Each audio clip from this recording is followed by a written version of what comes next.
Hello, my name is Michael McKnight, and I am currently the Educational Specialist in the Cape May County Office of Education. Over the last 5 or 6 years, my friend and colleague, Dr. Lori Desitel, and I have been providing turnkey training to our resiliency teams, both here in New Jersey as well as in Indiana. I thought it would be beneficial to share with those teams our current teaching situation through the lens of resiliency and trauma responsive schooling. As you all know, on March 18th, our governor in New Jersey shut down all public and private schools in New Jersey. We are now in our 7th week of schools being closed, and they will continue to be closed at least until May 15th. Currently, we are all continuing to struggle with the anxiety of the unknown concerning the coronavirus pandemic. At times, it seems we are living in a strange disaster movie. Working from home has been interesting, to say the least. The days begin to blend, and trying to coordinate activities, trying to see who will be going out shopping, trying to continue to social distance, continues to put stress on everyone.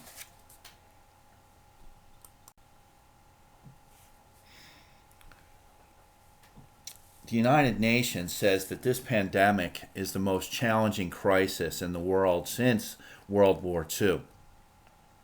As of April 1st, the United States continued to far outstrip other nations with more than 300,000 confirmed infections, about 20% of the global total.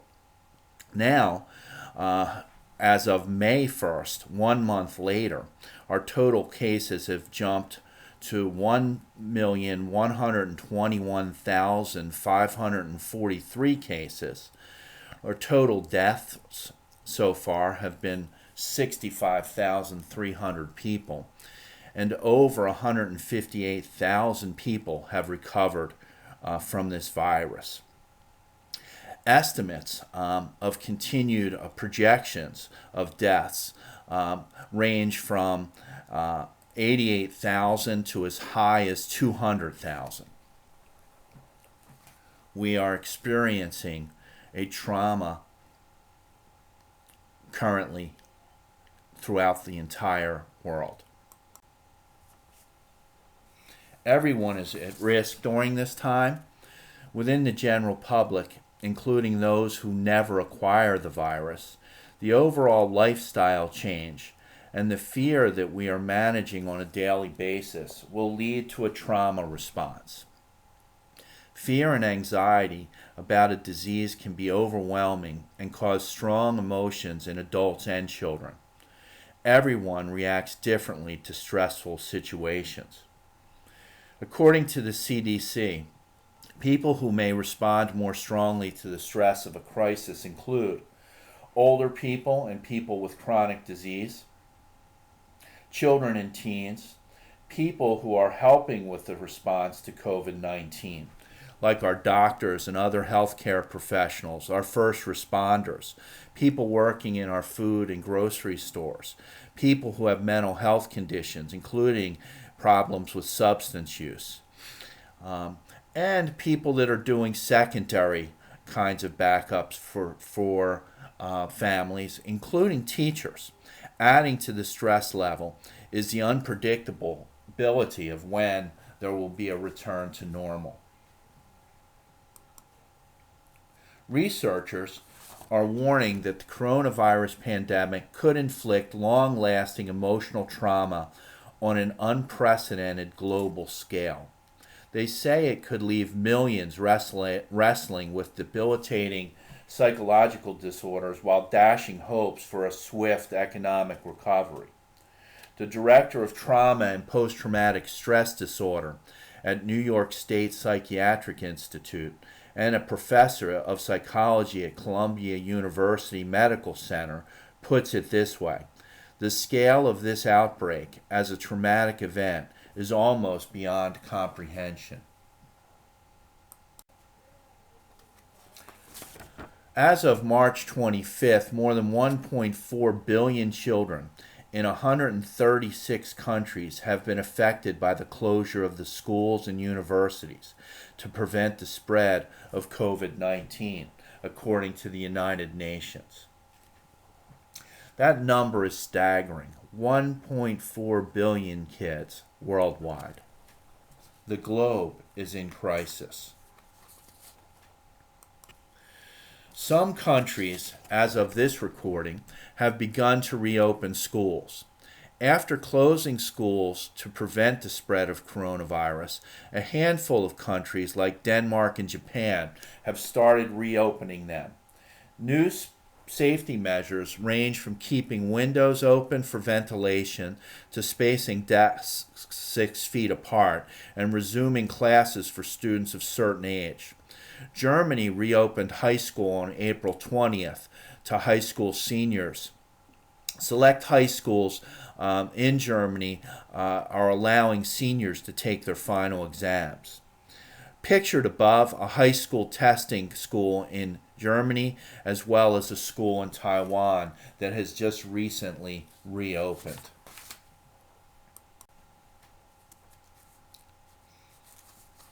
Often school is a place of safety for our most vulnerable children and youth. Entire families are sheltering at home, often in very close quarters, and now for quite a long duration of time. Anxiety about health, education, and finances is high.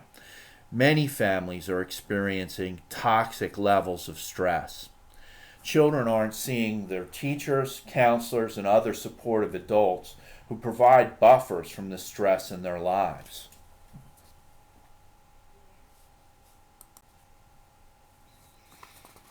New Jersey unemployment claims as of April 30th topped 900,000 during this crisis.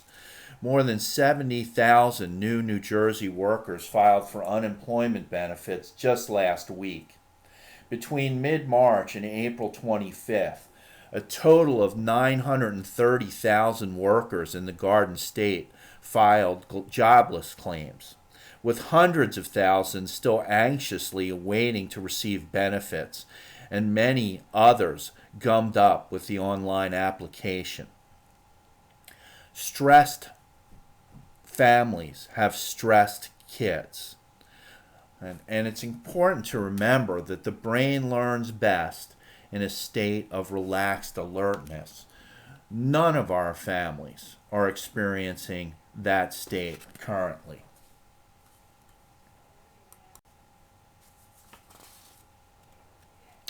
"911 calls are increasing for cases of domestic violence. At least 196 million Americans have gotten the same message during the coronavirus, stay at home. But for too many, home is actually a dangerous place.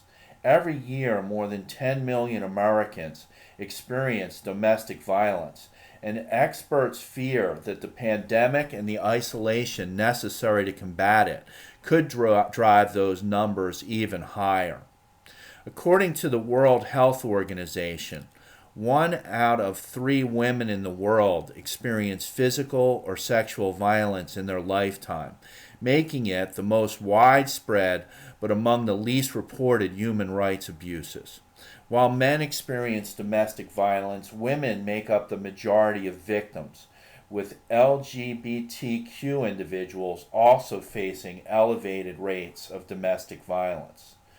During the times of crisis, such as natural disasters, wars, and epidemics, including this crisis, the risk of gender-based violence escalates. The coronavirus outbreak is suppressing reports of child abuse in New Jersey, according to state data. In March 2019, there were 7,501 referrals made to the state's Child Abuse and Neglect Hotline. But in March of 2020, there were just 5,200 referrals, a 30% reduction. By the end of April, the hotline was seeing a 50% reduction from the previous year. Other states have reported similar drops. As the coronavirus disrupts every aspect of daily life, New Jersey's most vulnerable children are being put in danger in new ways as the systems relied upon for years to uncover and prevent abuse have been severely hobbled virtually overnight. As a result, experts say, the number of child abuse incidents is most certainly on the rise, even as child welfare workers remain in the dark about the increase because of the lack of reporting. The pandemic, experts say, is presenting the child welfare system with the most serious challenge it has ever faced.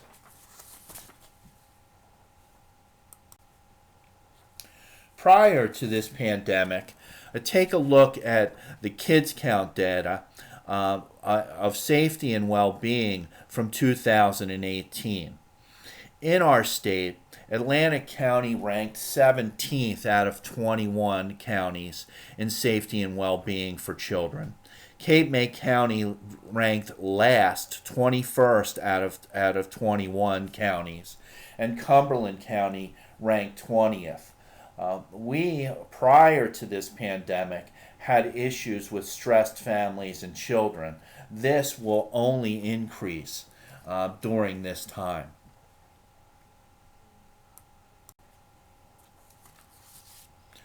Above and beyond the panic and trauma that comes from pandemics, we're facing an undetermined amount of time when school, and consequently the only structure and sense of safety for many kids across the nation, is taken away.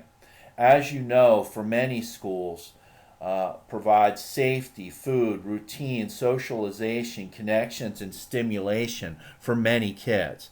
Any change from routine is stressful. And if parents now have to look for childcare or are worried about money and income, stress levels continue to go up. When stress levels go up in parents, behavior changes usually occur in children. The school closure gave parents and schools little time to prepare for a massive shift in their lives. Parents became teachers, many while attempting to continue their regular jobs. K-12 education, built on a face-to-face interaction, started a bumpy transition to providing learning remotely. And the most vulnerable students are facing social as well as academic losses. The abrupt change is exposing inequalities of all kinds. There are parents who are able to work from home and parents who don't have that option. Some districts have rolled out robust e-learning plans, and other systems are still thinking through how to support students who don't have regular access to computers and the internet. Some children can easily adapt to e-learning, and others, because of their special needs, can't seamlessly transition to computer-based instruction. As the time goes on, these equity issues and others will be critical for school leadership to keep in mind as we move into the future. What is trauma? Trauma is a psychologically distressing event that is outside the range of usual human experience, often involving a sense of intense fear, terror, or helplessness. When you look at the original word trauma, it is a Greek word for wounding. Whenever we're wounded, there's scar tissue that forms, and scar tissue is always harder, less resilient, and less flexible than the tissue that it replaces. When psychological trauma happens, our psyches become more rigid and harder and less flexible. As children eventually return to school, we will need to be ready for children that are carrying in really high levels of stress and are experiencing symptoms of trauma.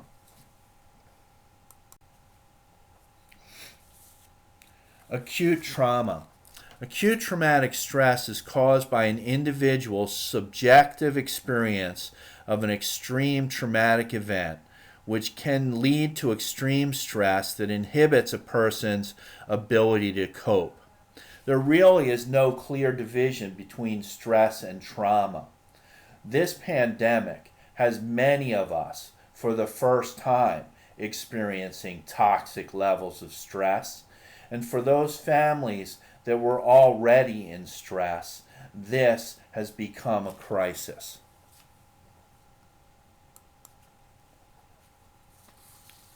Traumatic stress plays havoc with the entire nervous system. The autonomic nervous system plays a significant role in our emotional and physiological response to stress and trauma. This system is understood to have two primary systems within it: the sympathetic nervous system and the parasympathetic nervous system. The sympathetic nervous system, when stuck on, will see behaviors such as high levels of anxiety, panic, hyperactivity, the inability to relax, becoming more and more hypervigilant, emotionally flooded and easily angered, restlessness and difficulty sleeping and eating. When the parasympathetic nervous system is stuck on, what you will see is flat affect, becoming depressed, chronic fatigue, always tired, disoriented, disconnected, sad, and feeling numb. The cognitive impact of both is slower thinking, difficulty making decisions, and difficulty with problem solving, difficulty with concentration, and certainly difficulty with any new learning. A collective trauma is a traumatic psychological effect shared by a group of people of any size, up to and including an entire society, or in this case, the entire planet. Traumatic events witnessed by an entire society can stir up collective sentiment, often resulting in a shift in that society's culture and mass actions. A sample of some well-known collective traumas in our history include the Holocaust, the Armenian Genocide, slavery in the United States, the atomic bombing of Hiroshima and Nagasaki, the Trail of Tears, the attack on Pearl Harbor, and the September 11, 2000 attacks in the United States. We are currently experiencing a worldwide collective trauma right now.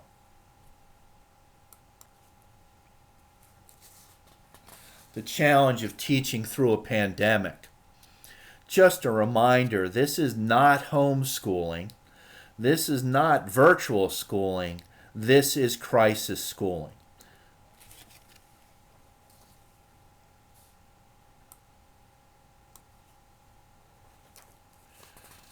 Parents and guardians are finding it tough to teach kids at home during this pandemic.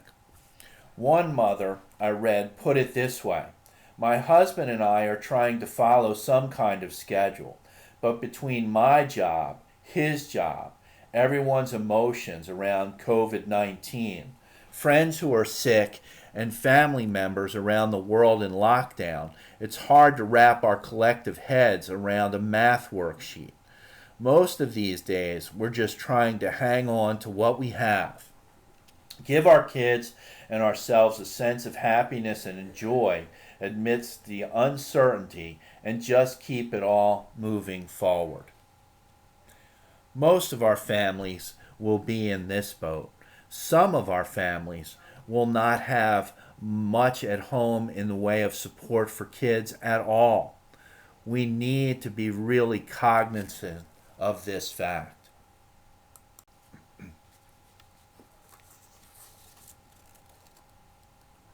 Toxic stress also shuts down the ability of the brain to learn. Sustained high levels of cortisol can damage the hippocampus, responsible for learning and memory. Cognitive deficits can continue for a long time. These stress levels will also have an effect on our ability to regulate our stress response systems. Again, we become stuck in our fight, flight, or freeze response systems. Stress brains simply do not learn. Stress and fear shut down the prefrontal cortex where learning happens. When the brain is constantly bathed in stress hormones, it damages the hippocampus, inhibiting its ability to form memories. High levels of stress in the brain inhibit the prefrontal cortex in order to allow its fight, flight, or freeze response to kick in. The prefrontal cortex is responsible for learning, and under high levels of stress, goes offline.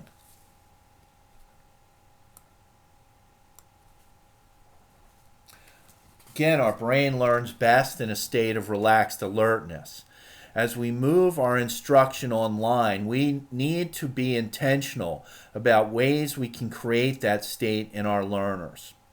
Our brain develops from the bottom to the top and from the inside out. To allow our students to have access to the learning part of their brain, we need to think of teaching from the bottom up. The language of the brain stem is sensation. The language of the limbic brain is feelings and emotions. The language of the cortical brain is words. Movement, rhythm, emotional engagement, and then learning. Bottom up.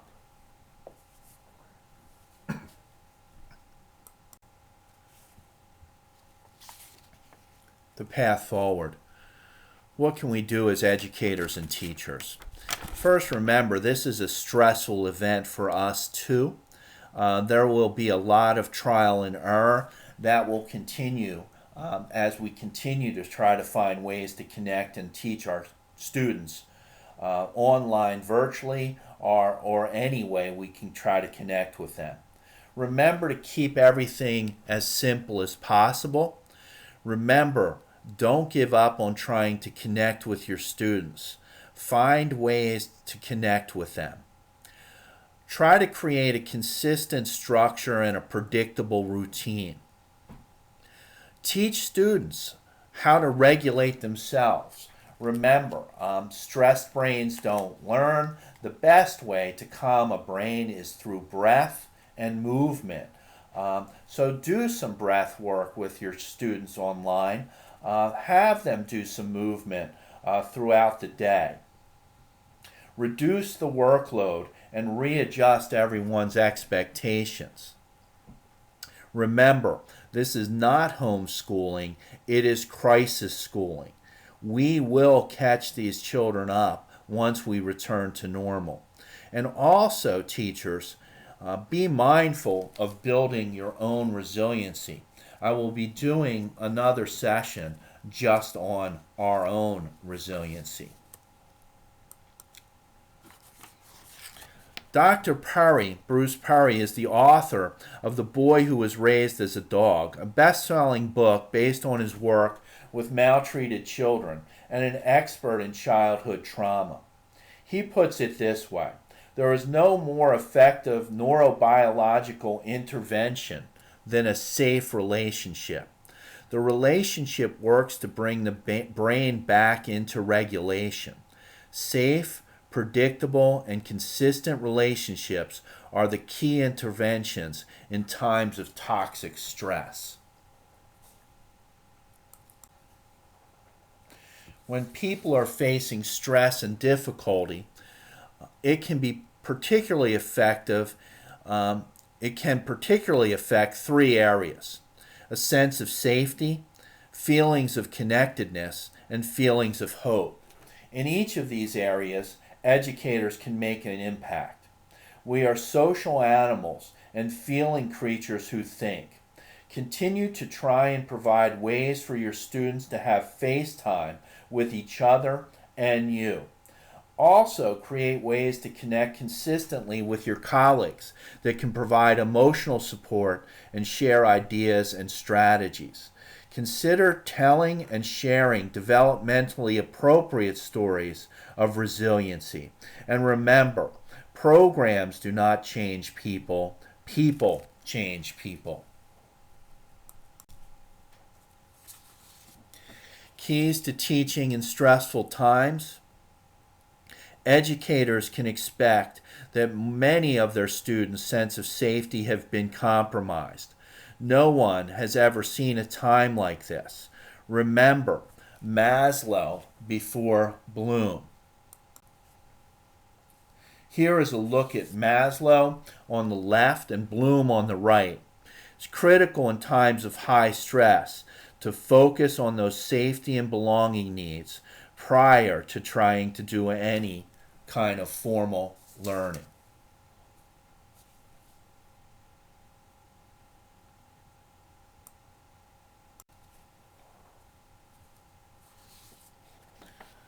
Creating relational rituals. According to Dr. Bruce Perry, when stress is unpredictable, severe, and prolonged, humans quickly become vulnerable. We are kind of in that condition now. When adults can buffer kids from toxic stress, establishing a predictable and stable environment of care and concern, we can build resilience. Connection continues to become more critical now than ever. Safety comes through the ability to connect. Human beings need connection, and connection is how we co-regulate one another's nervous systems. It provides stability that is a critical need at this time for many of the students we serve. These connections take place over school assignments. The more we can connect with our students during this time, the better response we will get when we ask them to do their schoolwork and assignments. Connecting virtually, connecting through email, connecting even old school wise by writing letters or cards is critical during this time. Note, Superintendent Chris Armstrong in North Wildwood has started Zoom meetings for educators all over to come and share ideas and concerns on the web every Friday.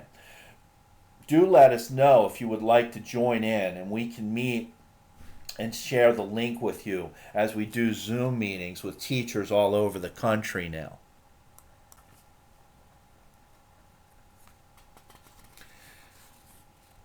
The two best ways to calm down our nervous system is breath and movement. We can incorporate some mindfulness activities into our daily routines that can be a great help for students and ourselves. Breath and movement calm the brain, and there are many online videos we can use to infuse this into our teaching. Remember, our calm as adults is contagious.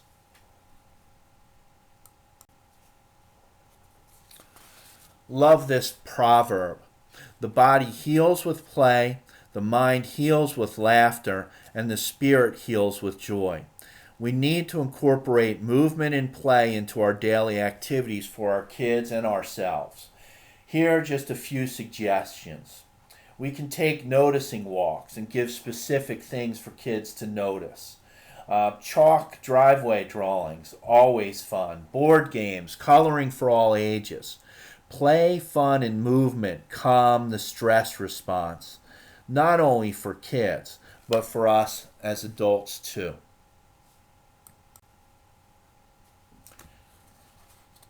In a trauma-responsive classroom, we use consistency to help build relationships with our students and to practice regulation. We need to create those routines and procedures remotely. Being able to predict what comes next helps everyone manage stress.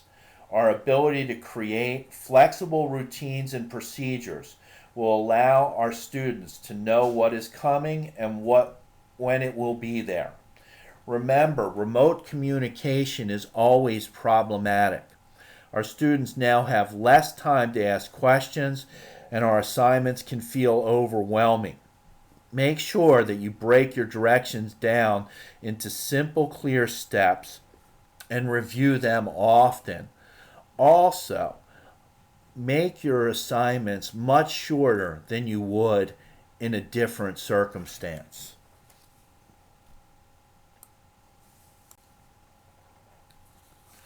Students also may be feeling a great sense of loss for activities that they will not be taking place as usual.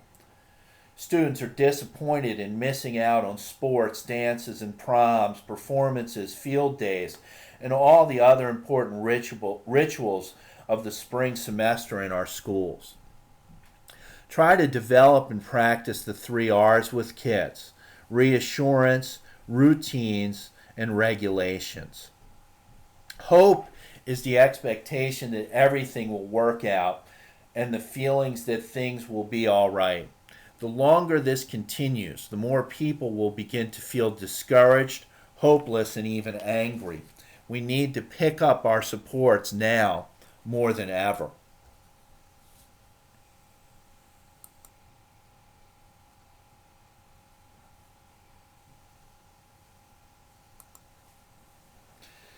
Extending supports. Reaching out to parents and caregivers at this time to check in and see how remote learning is working is also critical. Educators can connect with school guidance counselors and other mental health professionals in the building to know that we have to know how they can connect students and families with them if necessary. We are supporting parents as they support their kids. So do remember to do updates with them and connect with them often as you can. Lastly, I love this diagram of the comfort zone. On it you can see the fight-flight response at the top and the hypo-aroused freeze response at the bottom. Part of our work, and a good part of our work, is continuing to try to keep our students in that comfort zone in the middle, emotionally regulated, our ability to co-regulate them, to teach them how to regulate themselves, and to keep them from experiencing too much stress.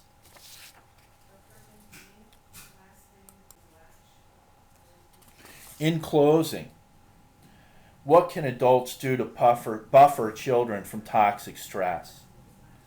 Provide a safe and predictable routine.